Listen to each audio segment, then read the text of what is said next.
مشرق وسطیٰ میں 40,000 سے زیادہ امریکی فوجی تعینات ہیں، جن میں قطر، عراق اور شام جیسے مختلف ممالک شامل ہیں۔ اس خطے میں امریکی فوجیوں کی موجودگی 1940 کی دہائی سے جاری ہے، جو 2001 کے ورلڈ ٹریڈ سینٹر حملوں کے بعد بڑھ گئی۔ پہلا فضائی اڈہ سعودی عرب میں 1945 میں قائم کیا گیا تھا۔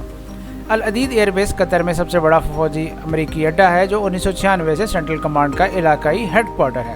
دیگر اڈے بحرین، کویت، سعودی عرب، متحدہ عرب امارات، اردن، مصر، قبرص اور عراق میں بھی موجود ہیں۔ عراق میں تقریباً 2500 فوجی تعینات ہیں، شام میں 900 فوجی موجود ہیں۔ اردن میں بھی بڑی تعداد میں فوجی تربیتی مشقوں کے لیے تعینات ہے۔ امریکی افواج مختلف کارروائیوں میں شامل ہے، جن میں باقاعدہ مقامی فورسز کی تربیت اور داعش جیسے گروہوں کے خلاف لڑائی شامل ہے۔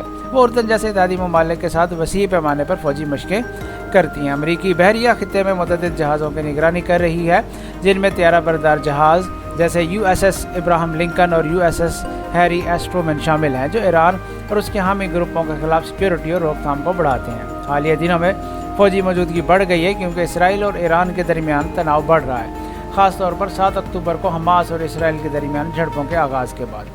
امریکہ کا مقصد ایران اور اس کے حامیوں سے خطرات کا مقابلہ کرنا اور اسرائیل جیسے اتحادیوں کی حمایت کرنا ہے، جس کے لیے خطے میں ایک مضبوط فوجی موجودگی قائم رکھی گئی ہے۔